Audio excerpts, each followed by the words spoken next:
ഈ ക്ലാസ് മുറികൾ ഇനി സജീവമാവുകയാണ്.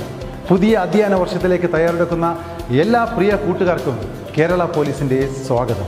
വീട്ടിൽ നിന്നും സ്കൂളിലെത്തുന്നവരെയും സ്കൂളിൽ നിന്നും തിരികെ വീട്ടിലെത്തുന്നവരെയും കുട്ടികളുടെ സുരക്ഷയ്ക്കായി പോലീസ് നിങ്ങളോടൊപ്പമുണ്ട്.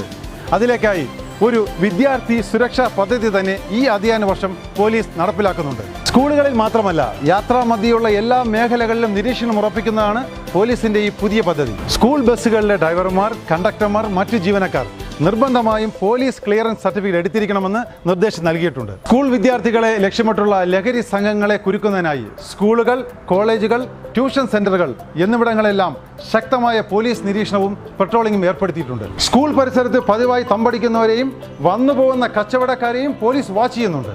സ്കൂളുകളുടെ പരിസരത്തുള്ള കടകളിൽ ലഹരി വസ്തുക്കൾ വിൽക്കുകയോ സൂക്ഷിക്കുകയോ ചെയ്യുന്നുണ്ടോ എന്നറിയുവാൻ പോലീസിന്റെ നിരീക്ഷണം ഏർപ്പെടുത്തിയിട്ടുണ്ട്. ലഹരി വിൽപ്പന സംബന്ധമായ എന്തെങ്കിലും വിവരങ്ങൾ നിങ്ങൾക്ക് ലഭിക്കുകയാണെങ്കിൽ നിങ്ങൾ ഉറപ്പായും 112-ൽ വിളിച്ചറിയിക്കുകയോ യോദ്ധാവ് വാട്സാപ്പ് നമ്പറിൽ മെസ്സേജ് ചെയ്യാവുന്നതുമാണ്.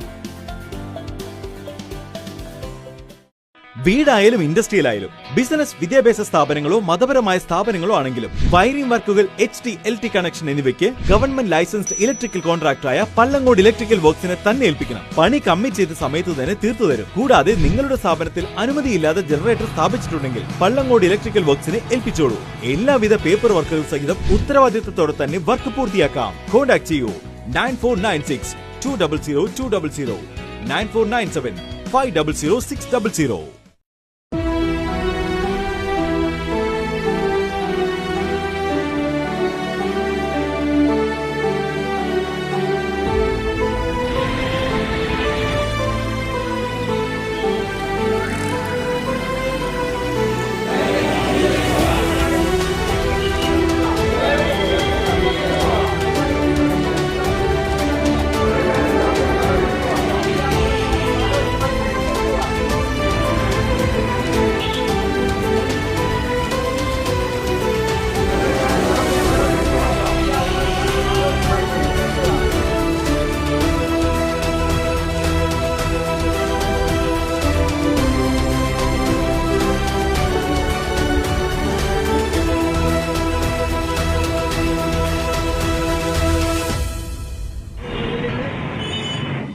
സമരം നടത്തുകയാണ്.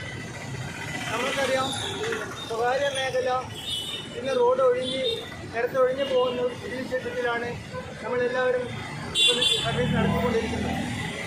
കേന്ദ്ര ഗവൺമെൻറ്റിൻ്റെ അടിക്കടി ഉണ്ടാകുന്ന ഡീസൽ വിലവർദ്ധന 4 പ്രാവശ്യമായി 8 രൂപയോളം ഡീസൽ വില വർദ്ധിച്ചിരിക്കുകയാണ്. ഇപ്പോൾ ഒരു ലിറ്റർ ഡീസലിന് 103 രൂപ കൊടുക്കാൻ മാത്രമേ നമുക്കൊരു ലിറ്റർ ഡീസൽ എടുക്കാൻ ബസ് സർവീസ് നടത്താൻ കഴിയുന്ന സാഹചര്യമുള്ളൂ. ആയിരക്കണക്കിന് കോടി ഉറപ്പിക മുതൽ മുടക്കിയും കൊണ്ട് ഈ സ്വകാര്യ ഗവൺമെൻറ്റിൻ്റെ യാതൊരുവിധ ഇളവുള്ള യാതൊരു സൗജന്യങ്ങളും ഇല്ലാതെ തന്നെയാണ് ഒരു ഉപജീവന മാർഗം എന്ന നിലയിൽ നമ്മളൊരു ബസ് വാങ്ങുകയും അതിൽ തൊഴിലാളികൾ വെച്ച് സർവീസ് നടത്തിക്കൊണ്ടിരിക്കുന്ന ഒരു സാഹചര്യമാണ് ഇപ്പോൾ നിലവിലുള്ളത്. ഈ കേന്ദ്ര ഗവൺമെൻറ് ഈ ഡീസൽ വില വർധന മൂലം നമ്മൾക്ക് കിട്ടുന്ന ഒരു മാസത്തെ 60% ഡീസൽ അടിക്കുന്നതിന് മാത്രമേ ഉപകരിക്കുന്നുള്ളൂ. ബാക്കിയാണ് നമ്മൾക്ക് എന്തെങ്കിലും മറ്റുള്ള കാര്യങ്ങൾ നിർവഹിക്കാൻ ആവശ്യമായ ഒരു ഇടപെടൽ നടത്താൻ. അപ്പോൾ ഈ ഒരു സാഹചര്യത്തിൽ നമ്മൾക്ക് ബസ് സർവീസ് മുമ്പോട്ട് കൊണ്ടുപോകാൻ കഴിയാത്തൊരു സാഹചര്യം ആയതുകൊണ്ട് തന്നെയാണ് ഈ ഒരു പ്രതിഷേധം എന്നതിൽ കേന്ദ്ര ഗവൺമെൻറ് ഓഫീസുകളിൽ, അത് GST ഓഫീസായാലും അതുപോലെ ഹെഡ് പോസ്റ്റ് ഓഫീസിന് മുമ്പിലും നമ്മൾ ഇന്ന് ഈ സമരം ഒരു പ്രതിഷേധമായി നമ്മളിന്ന് നടത്തുന്നത്.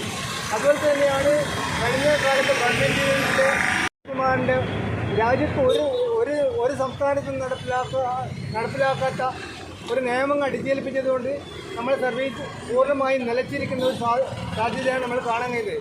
നിലവിലുള്ള പെർമിറ്റുകൾ പുതുക്കി നൽകാതെ ആ 100-200ഓളം വണ്ടികൾ കയറ്റിയിട്ടിരിക്കുന്ന ഒരു സാഹചര്യം കൂടെ നമ്മൾ മുൻപിലുണ്ട്. നമ്മൾ വളരെ പ്രതീക്ഷയോടെയാണ് പുതിയ സർക്കാരിന് നമ്മൾക്ക് സഹായകരമായ ഒരു തീരുമാനങ്ങൾ ഉണ്ടാവുമെന്ന അർത്ഥത്തിലാണ് പുതിയ സർക്കാർ. ശരിക്കും ഇപ്പം പൊതുവേ കുഴപ്പമില്ലാണ്. അതിൻ്റെ പുറത്ത് ഗർഭിണി എന്ന സ്ഥിതിയിലാണ് ഇപ്പോൾ സർവീസ് പൂർണ്ണമായും നിലച്ചു പോകുന്ന സ്ഥിതിയിലേക്കാണ് ഗവൺമെൻറ്റിൻ്റെ ഒരു തീരുമാനം മൂലം നമ്മളിന്ന് പെട്ടുപോയിരിക്കുന്നത്. KSRTC 15-ാം തീയതി മുതൽ സ്ത്രീകൾക്ക് സൗജന്യം കൊടുക്കുന്നു ഗവൺമെൻറ് പ്രഖ്യാപിച്ചിരിക്കുന്നു. ഒരു സൗജന്യം കൊടുക്കുന്നതിന് ഞങ്ങൾക്ക് സ്വകാര്യ ബസ് ഉടമകൾ എന്നതിൽ ഞങ്ങൾ എതിരല്ല. പക്ഷേ ഈ സ്വകാര്യ ബസ് മേഖലയും കൂടെ ചേർത്ത് പിടിച്ച് അല്ലെങ്കിൽ അതിനൊരു പൊതുഗതാഗത നയം രൂപീകരിച്ചുകൊണ്ട് മാത്രമേ ഈ പുതിയ ഗവൺമെൻറ് തീരുമാനം നടപ്പിലാക്കാൻ പറ്റൂ എന്നതിലാണ് ഞങ്ങളെ അടുത്ത ഒരു ഡിമാൻഡായി ഗവൺമെൻറ്റിനോട് പറയുന്നത്. അതുപോലെ തന്നെ 2012 വിദ്യാർത്ഥികളുടെ ചാർജ് പുതുക്കി നിശ്ചയിച്ചിട്ടുണ്ടായിരുന്നു. ഇപ്പോഴും 1 രൂപയും 2 രൂപയും കൊടുത്താണ് വിദ്യാർത്ഥികൾ നമ്മുടെ ബസ്സുകളിൽ യാത്ര ചെയ്യുന്നത്. പൊതുവെ നമ്മുടെ സ്വകാര്യ ബസ്സുകളിലേക്ക് യാത്രക്കാർ 60% സ്ത്രീകളാണ്. പുരുഷന്മാർ അധികവും 2 വീലർ മറ്റ് യാത്ര ചെയ്യുമ്പോൾ ഈ സ്ത്രീകളെ ആശ്രയിച്ചാണ് ഇന്ന് സർവീസ് നടന്നു പോകുന്നത്. റോഡിൽ ബസ്സുകൾ ഇറങ്ങാൻ കഴിയാത്തൊരു സാഹചര്യം കൂടെ നിലവിൽ വന്നിട്ടുണ്ട്. ഈ കാര്യങ്ങളെല്ലാം പരിഹരിച്ചുകൊണ്ട് തന്നെ ഗവൺമെൻറ് നമ്മൾക്ക് അനുകൂലമായ, നമ്മളെ ചേർത്ത് പിടിക്കുന്ന, അല്ലെങ്കിൽ ഞങ്ങൾക്ക് നിലനിൽക്കാൻ ആവശ്യമായ, അല്ലെങ്കിൽ ഉടമകളെയും തൊഴിലാളികളെയും വഴിയാധാരമാക്കുന്ന ഈ നിയമത്തിൽ ഞങ്ങളെയും കൂടെ ഒരു സംവിധാനത്തിൽ കൂടെ നിലനിർത്താൻ ആവശ്യമായ ഇടപെടൽ സംസ്ഥാന ഗവൺമെൻറ്റിൻ്റെ ഭാഗത്തുനിന്നും കൂടെ ഉണ്ടാവണം. ആ അർത്ഥത്തിൽ ആ രീതിയിലും കൂടെയാണ് ഞങ്ങൾ ഈ പ്രതിഷേധ സമരം നടത്തുന്നത്. അല്ലാതെ ഒരു ബസ് നിർത്തിക്കൊണ്ട് സമരത്തിൽ നമുക്ക് ഇതിൽ ബസ്സുകളില്ല. നിലവിലുണ്ടായ 10-30,000 ബസ്സിൽ നിന്ന് കേവലം ഒരു 7,000 ബസ്സിലേക്ക് നമ്മൾ ഇപ്പോഴെത്തി നിൽക്കുകയാണ്. അപ്പോൾ ഇങ്ങനെയുള്ള നമ്മൾ അനവധി പ്രശ്നങ്ങളുടെ മുമ്പിലാണ് നമ്മൾക്ക് ഒരർത്ഥത്തിൽ നമ്മൾ വഴിയാധാരമായി നിൽക്കുന്ന ഒരു സാഹചര്യത്തിലാണ് ഇന്ന് ഈ കേന്ദ്ര ഗവൺമെൻറ് ഓഫീസിൻ്റെ മുമ്പിൽ നമ്മൾ ഈ സമരം നടത്താൻ തീരുമാനിച്ചത്. ഇന്ന് ഈ സമരത്തിൽ പങ്കെടുക്കാനിടത്തിയിട്ടുള്ള ബഹുമാന്യരായ അതേപോലെ നമ്മുടെ ഇന്നത്തെ പരിപാടി ഉദ്ഘാടനം ചെയ്യാൻ കാരണങ്ങളൊക്കെ വളരെ വിശദമായി നമ്മുടെ സെക്രട്ടറി പറഞ്ഞു കഴിഞ്ഞു. ബസ് വ്യവസായം നേരിട്ടുകൊണ്ടിരിക്കുന്ന അതിപ്രധാനമായ ചില കാര്യങ്ങളിലേക്കാണ് ധർണ സൂചന നൽകുന്നത്. ഒരു കാരണങ്ങൾ എങ്ങനെ നോക്കിയാലും ഈ വ്യവസായം മുന്നോട്ട് കൊണ്ടുപോകാൻ പറ്റാത്ത രീതിയിൽ അടിക്കടി വന്നുകൊണ്ടിരിക്കുന്ന പ്രയാസങ്ങൾ നിങ്ങൾക്കറിയാം. ഇപ്പോൾ പെട്ടെന്ന് വന്നിരിക്കുന്നത് 600 മുതൽ 1000 രൂപ വരെ ഓരോ ബസ്സിലും പ്രതിദിനം അധിക ചെലവ് വെച്ചുവെക്കുന്ന ഈ വർധനവ് പിൻവലിക്കാതെ, അല്ലെങ്കിൽ അതിനെന്തെങ്കിലും പരിഹാരം സർക്കാർ കാണാതെ ഈ വ്യവസായം മുന്നോട്ട് കൊണ്ടുപോകാൻ ഒരു കാരണവശാലും പറ്റില്ല. അതിന് സർക്കാർ കൊണ്ട് വ്യവസായ മേഖലയെ സംരക്ഷിക്കുന്ന രീതിയിലുള്ള നിയമങ്ങൾ കൊണ്ടുവന്ന് വ്യവസായം സംരക്ഷിക്കണം. അതുപോലെ പൊതുജനങ്ങളുടെ ഏറ്റവും വലിയൊരു ഉപാധിയാണ്, യാത്രാ ഉപാധിയാണ് യാത്രാ സമരത്തിന് നാട്ടുകാരുടെയും സപ്പോർട്ട് ഞങ്ങൾ പ്രതീക്ഷിക്കുന്നു. നിങ്ങളുടെ ശ്രദ്ധ ക്ഷണിക്കുന്നതിന് വേണ്ടിയാണ് ഞങ്ങൾ ഇങ്ങനെ ഒരു ധർണ സംസ്ഥാന തലത്തിൽ എല്ലാ കേന്ദ്രങ്ങളിൽ നടത്തിക്കൊണ്ടത്. അപ്പോൾ ഇന്നത്തെ നമ്മുടെ ധർണ ബഹുമാനപ്പെട്ട അവர்களാണ് ഉദ്ഘാടനം ചെയ്യുന്നത്. അതിനായി അദ്ദേഹത്തെ ഞാൻ ആദരവ് പറ്റാത്ത ഒരു ഇതിലേക്കാണ് നാം എത്തിയിരിക്കുന്നത്. ദൈനംദിനമായ ചിലവുകളാണ് ഡീസൽ. ഒരു ബസ്സിന് ഏകദേശം 71 ലിറ്ററോ ഡീസലോളം ദിവസേന അടിച്ചുകൊണ്ടാണ് നമ്മൾ സർവീസ് നടത്തുന്നത്. മറ്റെല്ലാ ഉൽപ്പന്നങ്ങളും ഞങ്ങൾക്ക് അത്യാവശ്യ ഘട്ടങ്ങളിൽ മാത്രമാണ് ഉപയോഗിക്കുന്നതെങ്കിൽ ഈ ഒരു സാധനം ദിവസം വാങ്ങിക്കേണ്ട ഒരു വസ്തുവാണ്. ഇതിന് ഇപ്പോൾ 103 രൂപയ്ക്ക് മുകളിലാണ് ഡീസൽ ചാർജ് വർദ്ധിപ്പിച്ചിരിക്കുന്നത്. ഈ വ്യവസായം മുമ്പോട്ട് കൊണ്ടുപോകാൻ പറ്റാത്ത ഒരു അവസ്ഥയിലേക്കാണ് നാം എത്തിയിരിക്കുന്നത്. ഇതേ നിരന്തരമായ സമരം നടത്തിയിട്ടും ഇനിയും വില വർദ്ധിക്കും എന്നാണ് പറയുന്നത്. അതുമാത്രമല്ല, പെട്രോളിയം ഉൽപ്പന്നങ്ങളായ ഗ്യാസിന് പോലും ഇന്നലെ അടക്കം വില വർദ്ധനവ് സൗജന്യ യാത്ര അനുവദിച്ചിരിക്കുകയാണ്. ഈ 15 മുതൽ അത് നടപ്പിലാക്കും എന്നാണ് അറിയിച്ചിട്ടുള്ളത്. വനിതകൾക്ക് സൗജന്യ യാത്ര നൽകുന്നതിന് ഞങ്ങൾക്ക് യാതൊരു അഭിപ്രായ വ്യത്യാസങ്ങളില്ല, അത് ചെയ്യേണ്ടതില്ല. പക്ഷേ ഈ കേരളത്തിലെ റോഡുകളിലൂടെ ഓടുന്ന സ്വകാര്യ ബസ്സുകൾ ഇതിനൊക്കെ ഏത് മേഖലയാണ് ഈ ബസ്സിനെ ഡീസൽ അടിക്കാത്ത ഇത് മുന്നോട്ട് പോകില്ല. അപ്പോൾ അതിനെ വർദ്ധിപ്പിക്കാൻ വേണ്ടി പിൻവലിക്കുക എന്ന ഉദ്ദേശത്തോടാണ് ഞങ്ങൾക്ക് ഈ സമരം നടത്തുന്നത്. കൂടാതെ കേരളത്തിലെ ബസ്സിൻ്റെ പെർമിറ്റുകൾ നഷ്ടപ്പെടുന്ന ഒരു അവസ്ഥയിലേക്കാണ് എത്തിയിരിക്കുന്നത്. ഒരു ബസ്സിൻ്റെ പെർമിറ്റ് പുതുക്കണമെങ്കിൽ KSRTCയുടെ കൺസെന്റ് ലെറ്റർ വാങ്ങിക്കേണ്ട സ്ഥിതിയിലേക്കാണ് നാം എത്തിയിരിക്കുന്നത്. അങ്ങനെ വന്നാൽ KSRTC കൺസെന്റ് ലെറ്റർ കൊടുത്തില്ലെങ്കിൽ സ്വകാര്യ ബസ്സുകൾ നിരത്ത് ഒഴിഞ്ഞു പോകാനാണ് സാധ്യത. അങ്ങനെ വന്നാൽ ലക്ഷക്കണക്കിന് തൊഴിലാളികളും ആയിരക്കണക്കിന് ഉടമകളും പട്ടിണിയിലേക്കാണ് പോകുന്നത്. അവർക്ക് വേറെ തൊഴിൽ മാർഗമില്ല. അങ്ങനെ ആ പെർമിറ്റ് പുതുക്കുന്നത് ഇതിപ്പോൾ കോടതി വക്കിലേക്ക് എത്തിയിരിക്കുകയാണ്. ഇതിനൊക്കെ തരണം ചെയ്യാണ് ഈ സാധാരണക്കാരായ ബസ് ഉടമകളാണ്. ഈ ഉടമകൾ എന്ന് പറയുമ്പോൾ പുസ്തക മുതലാളിയുടെ സ്ഥാനത്തേക്കല്ല കൊണ്ടുവരുന്നത്. സാധാരണ ദൈനംദിന അതിൽ ബസ്സിൽ ഡ്രൈവറായും കണ്ടക്ടറായും ജോലി ചെയ്യുന്ന ക്ലീനറായി പോലും ജോലി ചെയ്യുന്ന ഒരുപാട് ഉടമകൾ നമ്മളെ കൂടെയുണ്ട്. അപ്പോൾ ഈ വ്യവസായം നിലനിൽക്കേണ്ടത് അത്യാവശ്യ ഘട്ടങ്ങളാണ്. അതുപോലെ തന്നെ മറ്റു സ്പെയർ പാർട്സുകൾ നിരന്തരമായിട്ട് ഈ ചാർജ് വർദ്ധിച്ചു വെച്ചുകൊണ്ടിരിക്കുകയാണ്. പക്ഷേ ബസ്സിൽ മാത്രം അതിൻ്റെ ആനുകൂല്യമായ ബസ് ചാർജ് നമുക്ക് മിതമായ രീതിയിൽ കിട്ടുന്നെങ്കിലും വിദ്യാർത്ഥികളെ ചാർജ് വർദ്ധിപ്പിക്കാൻ 14 വർഷത്തോളമായി വിദ്യാർത്ഥികളെ ചാർജ് പോലും വർദ്ധിപ്പിച്ചില്ല. ദിവസേന 50,000-ന് മുകളിൽ ആൾക്കാർ ഓരോ താലൂക്കുകളിലും ഈ സ്വകാര്യ ബസ്സുകളിൽ വിദ്യാർത്ഥികൾ സഞ്ചരിക്കുന്നുണ്ട്. തുച്ഛമായ രീതിയിലാണ് അവർ ആ വിദ്യാർത്ഥി കൺസെഷൻ നൽകുന്നത്. ഇതൊക്കെ കൂടിവെച്ചുകൊണ്ട് കേരളത്തിലെ സ്വകാര്യ ബസ് ഉടമകൾ ഇന്ന് സംസ്ഥാന വ്യാപകമായി ധർണ നടത്തുകയാണ്. ആ ധർണയുടെ ഭാഗമായിട്ട് കാസർഗോഡ് ജില്ലയുടെ തീരുമാനം അനുസരിച്ച് ഇന്ന് കാസർഗോഡ് പോസ്റ്റ് ഓഫീസിന് മുന്നിൽ ധർണാസമരം നടത്തുകയാണ്. ഈ ധർണാസമരം എല്ലാം ആശുപത്രിയോടൊപ്പം പറഞ്ഞു. ഏറ്റവും പ്രധാനമായും നമ്മളിന്ന് ഹെഡ് പോസ്റ്റ് ഓഫീസിന് മുമ്പിൽ സമരം ചെയ്യുന്നത് നമ്മൾ കഴിഞ്ഞ ഒരാഴ്ചക്കുള്ളിൽ ഡീസൽ വിലയിൽ 8 രൂപയാണ് വർധനവുണ്ടായത്. പക്ഷേ നമ്മൾ തൊഴിലാളികൾക്കോ പൊതുജനങ്ങൾക്കോ വളരെ പ്രയാസകരമായി തോന്നാത്ത രീതിയിലാണ് മുന്നോട്ട് പോയിക്കൊണ്ടിരിക്കുന്നത്. ഒരു ബസ് ഉടമയെ സംബന്ധിച്ചിടത്തോളം ഒരു 8 രൂപ വർദ്ധിപ്പിക്കുമ്പോൾ ദിവസവും 500 രൂപയാണ് നമ്മുടെ പോക്കറ്റിൽ നിന്നും കുറഞ്ഞു പോകുന്നത്. അങ്ങനെ മാസങ്ങൾ കൂടുമ്പോൾ 15-ഉം ഒരു വർഷം കഴിയുമ്പോൾ നമുക്ക് താങ്ങാനാവാത്ത ഒരു സ്ഥിതിയിലേക്ക് വന്നു വരുമ്പോൾ നമ്മുടെ ബസ് വ്യവസായം തന്നെ നിലനിർത്താൻ കഴിയാത്ത സ്ഥിതിയിലേക്കാണ് ഇപ്പോൾ മുന്നോട്ട് പോയിക്കൊണ്ടിരിക്കുന്നത്. അപ്പോൾ 8 രൂപയോളം ഡീസൽ വില വർധനവ് ഉണ്ടാകുമ്പോൾ അതിന് ആനുപാതികമായി കാറിൻ്റെ വിലയിലും ഗ്രീസിൻ്റെ വിലയിലും ഓയിലിൻ്റെ വിലയിലും ഒക്കെ വില വർധനവുണ്ടാകുമ്പോൾ അത് നമുക്ക് തീർച്ചയായും ഓരോ ബസ്സുകൾക്കും 700 രൂപയിൽ കൂടുതൽ ഓരോ ദിവസവും വർധനവുണ്ടാകും. അതിനെതിരെയാണ് നമ്മൾ സമരം ചെയ്യുന്നത്. കൂടാതെ ഇന്ന് സംസ്ഥാന സർക്കാർ പ്രഖ്യാപിച്ചിരിക്കുന്നത് സ്ത്രീകൾക്ക് ജൂൺ 15 മുതൽ സൗജന്യ യാത്രയാണ്. നമ്മൾ 15 വർഷത്തോളമായി ആവശ്യപ്പെടുന്നത് വിദ്യാർത്ഥികളെ ചാർജ് വർദ്ധിപ്പിക്കണമെന്ന് ആവശ്യപ്പെട്ടുകൊണ്ട് നമ്മൾ നിരന്തരം സമരം ചെയ്തുകൊണ്ടിരിക്കുകയാണ്. പക്ഷേ സർക്കാർ KSRTCയിൽ സ്വകാര്യ ബസ്സുകളിൽ വിദ്യാർത്ഥികൾക്ക് യാത്രാ ആനുകൂല്യം കൊടുക്കുന്നത് പോലെ തന്നെ KSRTCയിലും വിദ്യാർത്ഥികൾക്ക് ആനുപാതികമായി സ്റ്റുഡൻറ്റ് കൺസെഷൻ കൊടുക്കണമെന്ന് ആവശ്യപ്പെട്ടിരുന്നുവെങ്കിലും KSRTCയിൽ വിദ്യാർത്ഥികൾക്ക് സൗജന്യ യാത്ര അനുവദിക്കുവാൻ ഇതുവരെ KSRTC തയ്യാറായിട്ടില്ല.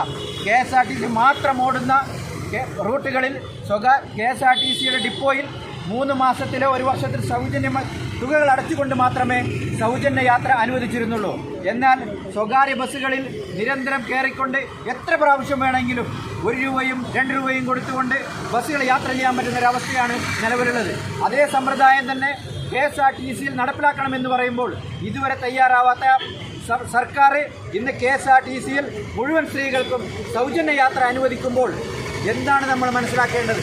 നമ്മളെ വ്യവസായം നശിച്ചുകൊണ്ടിരിക്കുമ്പോൾ നമ്മുടെ വ്യവസായം മുന്നോട്ട് കൊണ്ടുപോകാൻ ആവശ്യമായ പദ്ധതികളും വിദ്യാർത്ഥികളെ ചാർജ് വർദ്ധിപ്പിക്കണമെന്ന് ആവശ്യപ്പെടുമ്പോൾ വർദ്ധിപ്പിക്കാത്ത സർക്കാർ ഇന്ന് സ്ത്രീകൾക്ക് മുഴുവനും ആനുകൂല്യം പ്രഖ്യാപിക്കുന്ന ഒരു സ്ഥിതിവിശേഷമാണുള്ളത്. അതുമാത്രമല്ല, നമ്മൾ വർഷങ്ങളോളം നമ്മൾ ഓടിക്കൊണ്ടിരിക്കുന്ന പെർമിറ്റുകൾ 60-ഉം 70-ഉം വർഷങ്ങളായി ഓടിക്കൊണ്ടിരിക്കുന്ന പെർമിറ്റുകൾ പുതുക്കി നൽകാതെ പീഡിപ്പിക്കുന്നൊരു സമ്പ്രദായമാണ് നമ്മുടെ സർക്കാർ ചെയ്തുകൊണ്ടിരിക്കുന്നത്. ഇന്ന് ഓരോ ബസ് ഉടമകളും അവരുടെ പെർമിറ്റുകൾ റിന്യൂവൽ ചെയ്യുമ്പോൾ KSRTCയുടെ കൺസെൻറ്റ് വാങ്ങിക്കേണ്ട ഒരവസ്ഥയിലാണ് എത്തിയിരിക്കുന്നത്. നമ്മൾ പെർമിറ്റ് റിന്യൂവൽ ചെയ്യുമ്പോൾ KSRTCക്ക് ആവശ്യമില്ലെങ്കിൽ മാത്രം പുതുക്കി നൽകാം എന്ന് പറയുന്ന ഒരു സ്ഥിതിവിശേഷത്തിലേക്കാണ് നമ്മൾ നിയമങ്ങൾ എത്തിക്കൊണ്ടിരിക്കുന്നത്. അതിനെതിരെയും വിദ്യാർത്ഥികളെ ചാർജ് വർദ്ധിപ്പിക്കണമെന്ന് ആവശ്യപ്പെട്ടുകൊണ്ടും ഈ ഡീസൽ വില വർധനവിനെതിരെയും അതുപോലെ തന്നെ സ്ത്രീകൾക്ക് സൗജന്യം കൊടുക്കുമ്പോൾ നമ്മുടെ വ്യവസായം സംരക്ഷിക്കാൻ ആവശ്യമായ കാര്യങ്ങൾ സംസ്ഥാന സർക്കാർ ചെയ്തു തരണമെന്നൊക്കെ ആവശ്യപ്പെട്ടുകൊണ്ടാണ് ഇന്നത്തെ ഈ ഒരു ധർണാ സമരം. അതിനുള്ള ഒരു ആനുകൂല്യം പോലും നമുക്ക് തരാതെ മുന്നോട്ട് പോയിക്കൊണ്ടിരിക്കുകയാണ്. ഇങ്ങനെ പോയാൽ 35,000 ഉള്ള സ്വകാര്യ ബസ്സുകൾ 7,000 കുറഞ്ഞു. അത് വീണ്ടും കുറഞ്ഞ് സ്വകാര്യ ബസ്സുകൾ നിന്നു പോകുന്ന ഒരു അവസ്ഥയിലേക്ക് എത്തിച്ചേരും എന്നുള്ള എല്ലാവർക്കും അറിയാം. അതുകൊണ്ട് സ്വകാര്യ ബസ് വ്യവസായ മേഖലയെ സംരക്ഷിക്കാൻ ആവശ്യമായ എല്ലാ നടപടികളും സംസ്ഥാന സർക്കാരിൻ്റെ ഭാഗത്തു നിന്നും കേന്ദ്ര ഗവൺമെൻറ് സർക്കാരിൻ്റെ ഭാഗത്തു നിന്നും ഉണ്ടാവണം എന്ന് മാത്രം പറഞ്ഞുകൊണ്ട് നമ്മുടെ സംഘടനയുടെ ജില്ലാ സെക്രട്ടറി ശ്രീ ലക്ഷ്മേട്ടൻ, അതുപോലെ സെൻട്രൽ കമ്മിറ്റി അംഗം മുഹമ്മദ് കുഞ്ഞി, താലൂക്കിൻ്റെ ഭാരവാഹികളെ, നമ്മുടെ പ്രിയ സംഘടനയുടെ മെമ്പർമാരെ, നാട്ടുകാരെ, മാധ്യമപ്രവർത്തകരെ, Kerala state private bus operators ഫെഡറേഷൻ്റെ നേതൃത്വത്തിൽ ഇന്ന് കേരളത്തിൽ അങ്ങോളം ഇങ്ങോളം എല്ലാ ജില്ലാ നേതൃത്വത്തിൻ്റെ ആഹ്വാനപ്രകാരം നമ്മൾ ഇന്ന് ഹെഡ് പോസ്റ്റ് ഓഫീസിൻ്റെ മുമ്പിൽ വളരെ പ്രധാനപ്പെട്ട പല ആവശ്യങ്ങൾ ഉന്നയിച്ചുകൊണ്ട് ധർണാ സമരം സംഘടിപ്പിക്കുകയാണ്. അതിൻ്റെ ഭാഗമായിട്ടാണ് കാസർഗോഡ് ജില്ലയിൽ നമ്മുടെ മാന്യരായ നമ്മുടെ മെമ്പർമാരായ ഉടമകളെ ഉൾപ്പെടുത്തിക്കൊണ്ട് ഇങ്ങനെയൊരു ധർണാ സമരം ഇവിടുത്തെ ഹെഡ് പോസ്റ്റ് ഓഫീസിൻ്റെ മുമ്പിൽ സംഘടിപ്പിച്ചത്. ഞങ്ങളുടേത് ഒരു സാധാരണക്കാരൻ്റെ വാഹനമാണ്. അതാണ് നാട്ടുകാർ ആദ്യം മനസ്സിലാക്കേണ്ടത്. ഞങ്ങളിൽ യാത്ര ചെയ്യുന്നത് എല്ലാവർക്കും ഇന്ന് കേരളത്തിൽ ഏവർക്കും ഇന്ന് വാഹനങ്ങളുണ്ട്. അവരുടെ വീടുകളിൽ തന്നെ 2-3 വാഹനങ്ങളില്ലാത്ത വീടുകളില്ല. എങ്കിൽ പോലും സാധാരണക്കാരായ പല ആൾക്കാരും, ഷോപ്പുകളിൽ ജോലി ചെയ്യുന്നവർ, അതുപോലെ പല ഉദ്യോഗസ്ഥന്മാരും ആൾക്കാരും നമ്മുടെ വാഹനത്തിനെയാണ്, ബസ് സർവീസിനെയാണ് ആശ്രയിക്കുന്നത്. അതിൻ്റെ ഭാഗമായിട്ട് ഇതിനെ നിലനിർത്തേണ്ടത് നമ്മുടെ ഓരോ സർക്കാരിൻ്റെയും മാറി മാറി വരുന്ന സർക്കാരിൻ്റെ ഒരാവശ്യമാണ്. നമുക്കിപ്പോൾ അറിയാം, എല്ലാവരും പത്രങ്ങൾ വായിക്കുന്നവരും ദൃശ്യമാധ്യമത്തിലൂടെയും KSRTC വൻ നഷ്ടത്തിലാണ് പോകുന്നതിലുള്ള കാര്യം ഏവർക്കും അറിയാവുന്നതാണ്. നമ്മൾ ഓരോ വർഷവും നമ്മുടെ ഓരോ മാസത്തിലും 60 കോടിയോളം രൂപയാണ് നഷ്ടപ്പെടുത്തി അവർക്ക് വേണ്ടി ഹെൽപ്പ് ചെയ്യുന്നത്. ഇപ്പോൾ വീണ്ടും നമ്മുടെ പുതിയ സർക്കാർ വന്നതിന് ശേഷം സ്ത്രീകൾക്ക് സൗജന്യം എന്ന ഒരു ഉദ്ദേശത്തോടു കൂടി വരുമ്പോൾ വീണ്ടും KSRTCക്ക് നഷ്ടം വരികയാണ്. അപ്പോൾ നമ്മൾ മനസ്സിലാക്കേണ്ടത്, സ്ത്രീകൾക്ക് സൗജന്യം കൊടുക്കുന്നവരോടൊന്നും നമ്മൾ ഇതല്ല. പക്ഷേ അതേപോലെ അത് സംരക്ഷിക്കുമ്പോൾ, അതേപോലെ KSRTCയെ സംരക്ഷിക്കുമ്പോൾ പ്രൈവറ്റ് ബസ്സിനെയും സ്വകാര്യ മേഖലയെയും സംരക്ഷിക്കേണ്ട ഉത്തരവാദിത്വം സർക്കാരിനുണ്ട്. അതുകൊണ്ട് ഈ ബസ് മേഖലയെ പൂർണ്ണമായും സംരക്ഷിക്കാൻ വേണ്ടിയിട്ടുള്ള തയ്യാറെടുപ്പാണ് സർക്കാർ നടത്തേണ്ടതാണെന്നാണ് ഞങ്ങൾക്ക് ഈ അവസരത്തിൽ പറയാനുള്ളത്. അതുപോലെ വിദ്യാർത്ഥികളുടെ ചാർജ് കാലോചിതമായി മാറ്റം വരുത്തേണ്ടത് ഇപ്പോഴത്തെ സാഹചര്യത്തിൽ അത്യാവശ്യമാണ്. കാരണം പണ്ട് എത്രയോ വർഷങ്ങൾക്ക് മുമ്പ് ഇവിടെ സൂചിപ്പിച്ചു കഴിഞ്ഞു, ഇവിടെ മുമ്പ് സംസാരിച്ചവർ സൂചിപ്പിച്ചു കഴിഞ്ഞ പോലെ 15 വർഷങ്ങൾക്ക് മുമ്പാണ് നമുക്ക് 25%, നിലവിലുള്ള ചാർജിൻ്റെ 25% നമ്മൾക്ക് സർക്കാർ അനുവദിച്ചിരുന്നത്. പക്ഷേ ഓരോ കാലഘട്ടത്തിന് ശേഷം ഓരോ സർക്കാർ വരുമ്പോഴും നമ്മുടെ ബസ് ചാർജ് വർദ്ധിക്കുമ്പോൾ വിദ്യാർത്ഥികളുടെ ചാർജ് കാലോചിതമായി മാറ്റം വരുത്താൻ വേണ്ടി തയ്യാറാവുന്നില്ല. ഇന്ന് നമുക്ക് 10 രൂപ തരുമ്പോൾ അതിൻ്റെ 10% മാത്രമാണ് വിദ്യാർത്ഥികളുടെ ചാർജിൻ്റെ ഭാഗത്ത് നമുക്ക് അനുവദിച്ച് കിട്ടുന്നത്. അത് മാറ്റം വരുത്താനുള്ള സമയമായി. കാരണം ഇന്ന് ഒരു മുട്ടായി, ഒരു കടയിൽ നിന്നൊരു മുട്ടായി വാങ്ങുമ്പോഴും നമ്മൾ 5 രൂപയിൽ കുറയാതെ മുട്ടായിയോ, അതുപോലെ ഒരു ടോയ്ലറ്റിൽ പോകണമെങ്കിൽ 10 രൂപയാണ് ഒരു ബസ് സ്റ്റാൻഡിൽ ഫീസായി അവർ വാങ്ങുന്നത്. അതെല്ലാം നോക്കിക്കഴിഞ്ഞാൽ നമ്മുടെ വിദ്യാർത്ഥികൾക്ക് തന്നെ അപമാനം എന്ന രീതിയിലാണ് ഈ ചാർജ് ഈടാക്കുന്നത്. അപ്പോൾ അതുകൊണ്ട് എത്രയും പെട്ടെന്ന് സർക്കാർ ഇതുമായി ബന്ധപ്പെട്ടുകൊണ്ട് ഇതിൻ്റെ ചാർജ് വർദ്ധിപ്പിക്കാൻ വേണ്ടി കാലോചിതമായി പരിഷ്കരിക്കാൻ വേണ്ടി സംവിധാനം സർക്കാർ ഉണ്ടാക്കണമെന്നാണ് ഈ അവസരത്തിൽ. ബസ്സാണ് കേരളത്തിലുണ്ടായിരുന്നത്. ഇന്ന് അത് 8000-ഓളം ബസ്സായി ചുരുങ്ങിയിരിക്കുകയാണ്. ഈ 10,000-ഓളം ബസ് ഒരു വർഷം 30,000-ഓളം ബസ് ഉണ്ടാവുന്ന കാലഘട്ടത്തിൽ 1,20,000 രൂപയാണ് റോഡ് ടാക്സ് ഇനത്തിൽ നമ്മൾ സർക്കാരിലേക്ക് അടക്കുന്നത്. നമുക്കറിയാം, 30,000-ന് 1,00,000-ന് 20,000 കൊണ്ട് ഇൻഡു ചെയ്ത് കഴിഞ്ഞാൽ എത്രയോ ഭാരിച്ച ഒരു തുകയാണ് സർക്കാരിന് വരുമാനമായി ലഭിക്കുന്നത്. ആ സാഹചര്യത്തിൽ ഇന്ന് 8,000 ബസ് ഉണ്ടാകുമ്പോൾ ഇന്നത്തെ ടാക്സ് ഇനത്തിൽ സർക്കാരിൻ്റെ വരുമാനം വളരെയേറെ കുറഞ്ഞിരിക്കുകയാണ്. പിന്നെ നമ്മളൊന്ന് മനസ്സിലാക്കേണ്ടത്, നമ്മുടെ ഒരു ബസ് വ്യവസായം, ഒരു സർവീസ് നടന്നു കഴിഞ്ഞാൽ ഓരോ ഭാഗത്തും ഡീസൽ അടിച്ചാൽ അതിൻ്റെ ഒരു നികുതി ഇനത്തിൽ അതിൻ്റെ ഒരു വരുമാനം, അതുപോലെ സ്പെയർ പാർട്സ് വാങ്ങിയാൽ നികുതി ഇനത്തിൽ വരുമാനമുണ്ട്, ടയർ, എല്ലാ കാര്യത്തിലും സർക്കാരിന് വരുമാനമാണ് ഈ നമ്മുടെ പ്രൈവറ്റ് ബസ്സിനെ പ്രോത്സാഹിപ്പിച്ചു കഴിഞ്ഞാൽ. അത് മനസ്സിലാക്കാതെ നമ്മുടെ വീണ്ടും സർക്കാർ തഴയുന്നൊരു കാഴ്ചപ്പാടാണ് കാണിക്കുന്നതെന്ന് നമുക്ക് ഈ അവസരത്തിൽ മനസ്സിലാവും. അത് തിരുത്താൻ വേണ്ടി സർക്കാർ തയ്യാറാവണമെന്നാണ് ഈ അവസരത്തിൽ സൂചിപ്പിക്കാനുള്ളത്. KSRTCയെ പ്രോത്സാഹിപ്പിക്കുന്ന അതേപോലെ തന്നെ നമ്മുടെ പ്രൈവറ്റ് ബസ്സിനെയും സ്വകാര്യ മേഖലയെയും അതുപോലെ അഭിമാനത്തോടു കൂടി നല്ല രീതിയിൽ പ്രോത്സാഹിപ്പിക്കണമെന്ന് ഈ അവസരത്തിൽ സൂചിപ്പിക്കാനുള്ളത്. ഇവിടെ എത്തിച്ചേർന്ന ഈ പരിപാടിയിൽ, ധർണാ സമരത്തിൽ എത്തിച്ചേർന്ന എല്ലാ തിരക്കുകളും മാറ്റിവെച്ചുകൊണ്ട് ഇവിടെ ഉത്സാഹത്തോടെ അഭിമാനത്തോടെ ഇവിടെ എത്തിച്ചേർന്ന മുഴുവൻ ബസ് ഉടമകളെയും ഇതിലെ മെമ്പർമാരെയും ബസ് താലൂക്ക് കമ്മിറ്റിയും ಆಶಂಸ ಅರ್ಪಿಸಿಕೊಂಡು ನಮ್ಮ ಪ್ರೈವೇಟ್ ಬಸ್ಸಿನ ಸಮಸ್ಯೆಯನ್ನು ಏನಿದ್ರೂ ಕೂಡ ಪರಿಹರಿಸಬೇಕು. ಅದೇ ರೀತಿಯಲ್ಲಿ ಈಗ ಕೆಲವು ದಿವಸದಿಂದ ಡೀಸೆಲ್ ಚಾರ್ಜ್ ದಿನದಿಂದ ದಿನಕ್ಕೆ ಏರುವ ರೀತಿಯಲ್ಲಿ ನಮಗೆ ಯಾವ ರೀತಿಯಲ್ಲಿ ಕೂಡ ಬಸ್ಸನ್ನು ಓಡಿಸುವ ಇದರಲ್ಲಿ ನಾವು ಇಲ್ಲ. ಹೇಳಿದರೂ ಕೂಡ ಸ್ಟೇಟು ಅದೇ ರೀತಿ ಕೇಂದ್ರ ನಮ್ಮನ್ನು ನಮಗೆ ಸಹಕರಿಸಬೇಕಂತ ನಾವು ಈ ಮೂಲಕ ತಿಳಿಸ್ತೇವೆ. ಅದೇ ರೀತಿಯಲ್ಲಿ ಈಗ ಶಾಲೆಯ ಮಕ್ಕಳ ಟಿಕೆಟ್ ಕೂಡ ನಮಗೆ ವರ್ಧಿಸಿ ಸಿಗಬೇಕು. ಈಗ ನಾನೇ 1 ರೂಪಾಯಿಯಲ್ಲಿ ಯಾವುದು ಕೂಡ ಆಗೋದಿಲ್ಲ ಅಂತ ಹೇಳಿ ಎಲ್ಲ ನಮ್ಮ ಇವರು ಮಾತಾಡಿ ಆಯಿತು. ಇನ್ನೂ ಕೂಡ ನಮಗೆ ಹೇಳಲಿಕ್ಕೆ ಇರೋದು ಇಷ್ಟೇ, ಏನಿದ್ದರೂ ಕೂಡ ನಮ್ಮ ಪ್ರೈವೇಟ್ ಬಸ್ಸನ್ನು ನಿಲ್ಲಿಸಬೇಕು. ಯಾವಾಗಲೂ ಸಂಚರಿಸುವಂಥ ಈ ಸಾಧಾರಣ ಜನರುಗಳಿಗೆ ಅದನ್ನು ಒಂದು ಉಪಕಾರವಾಗುವ ರೀತಿಯಲ್ಲಿ ಓಡಿಸುವಂತೆ ನಮಗೆ ಸಹಕರಿಸಬೇಕಂತ ನಾವು ಈ ಮೂಲಕ ನಾವು ಬೇಡಿಕೊಳ್ಳುತ್ತೇವೆ.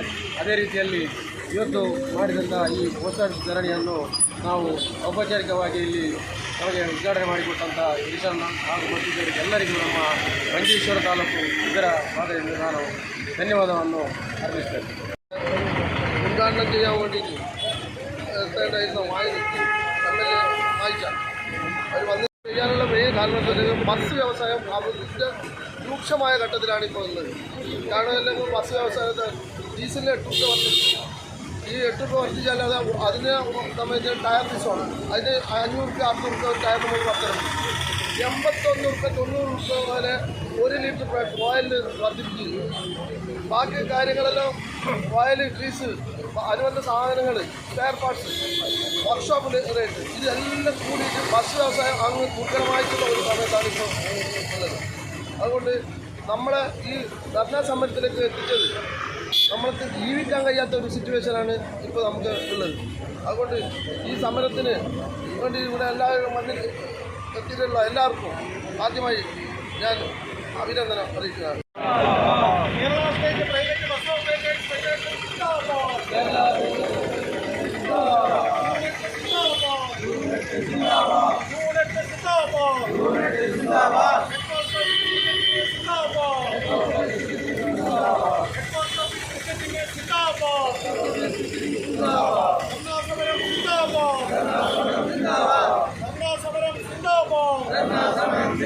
ഞങ്ങളെ അഭിസംബോധന ചെയ്ത സമയ കമ്മിറ്റി അംഗം മുഹമ്മദ് ഉണ്ണി, അതുപോലെ തന്നെ താലൂക്ക് സെക്രട്ടറി,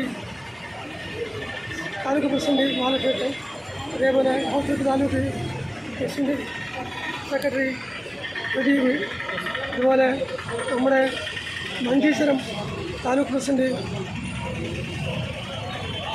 സുബണ്ണ ആൽവ, മറ്റ് ഈ യോഗത്തിൽ പങ്കെടുത്ത എല്ലാ ബസ് ഉടമകളും ഈ സംഘടനയ്ക്ക് വേണ്ടി നന്ദി പറഞ്ഞുകൊണ്ട് ഈ യോഗം തിരിച്ചുവിട്ടതായി പ്രശ്നം.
ഇവളണിയും പൊന്നല്ലേ കനവുണരും ദിനമല്ലേ മുഞ്ചത്തി പെണ്ണിൻ നിൻ മനം പെണ്ണഴകിനു മിഴിവേകി എന്നെന്നും നിന്നില്ലേ മാറ്റേറും പൊന്നിൻ താരമേ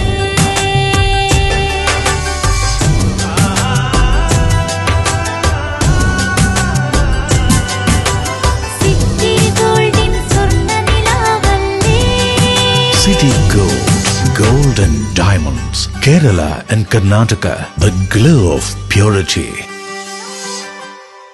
മറിയം ബോഡി ലോഷന് വെല്ലുന്നൊരു ലോഷൻ നമ്മുടെ കയ്യിലെത്തിയിട്ടുണ്ട്. അൽ ഫലാജ് പെർഫ്യൂം ഇൻഡസ്ട്രി എന്നുള്ള ബ്രാൻഡിന്റെ മുസ്കാൻ എന്ന് പറഞ്ഞിട്ടുള്ള ഒരു ബോഡി ലോഷൻ ആണ്. ഇതിന്റെ ബോക്സും കാര്യങ്ങളൊക്കെ ഇതാ ഈ രൂപത്തിലാണ്. നല്ലൊരു ഗിഫ്റ്റിംഗ് പ്രസന്റേഷനും കാര്യങ്ങളൊക്കെ കൊടുത്തിട്ടുണ്ട്. ഇവിടെ നല്ലൊരു മുസ്കാൻ എന്ന അറബിയിൽ കാലിഗ്രഫിയും കാര്യങ്ങളൊക്കെ കൊടുത്തിട്ടുണ്ട്. നല്ല ബ്യൂട്ടിഫുൾ ആയിട്ടുള്ള പ്രസന്റേഷൻ കേട്ടോ. ജസ്റ്റ് ഓപ്പൺ ചെയ്തുതരാം. ഈ രൂപത്തിലായിരിക്കും ഇതിന്റെ ഓപ്പണിങ്ങും പ്രസന്റേഷനും വരുന്നത്. ഇതാണ് മുസ്കാൻ എന്ന് പറഞ്ഞിട്ടുള്ള ബോഡി ലോഷൻ. എന്റെ മോനെ ഇതിന്റെ സ്മെല്ല് സ്നിഫ് ചെയ്യുന്ന വേണം, വേറെ ലെവൽ സ്മെല്ല്. കാരണം മറിയം ബോഡി ലോഷൻ വർഷങ്ങളായിട്ട് ഞാൻ യൂസ് ചെയ്തുകൊണ്ടിരിക്കുന്ന ഒരു ബോഡി ലോഷൻ ആയിരുന്നു. പക്ഷേ മുസ്കാൻ കിട്ടിയതിന് ശേഷം മറിയം ബോഡി ലോഷൻ ഒന്നുമല്ല ചെയ്യുന്ന ഓൾമോസ്റ്റ് ഒരു 99.9% പേരും ഈ ഒരു ഫ്രാഗ്രൻസ് ഇഷ്ടപ്പെടും. കാരണം നല്ലൊരു സ്വീറ്റ് ആയിട്ടുള്ള floral, fruity, vanilla, creamy, candy, milky സ്മെല്ലാണ് മുസ്കാനിൽ വരുന്നത്. വേറെ ലെവൽ സാധനം. ട്രൈ ചെയ്ത് നോക്കി, ഏതായാലും ഡിസപ്പോയിന്റഡ് ആവില്ല. മറിയത്തിനെ കാട്ടിയും അത്യാവശ്യം നല്ല ലാസ്റ്റിംഗ് കിട്ടുന്നുണ്ട്. ഇത് നിങ്ങൾ GCCയിലൊക്കെ കുളിച്ച് കഴിഞ്ഞ ശേഷം നെക്കിലൊക്കെ അപ്ലൈ ചെയ്യുന്നുണ്ട്.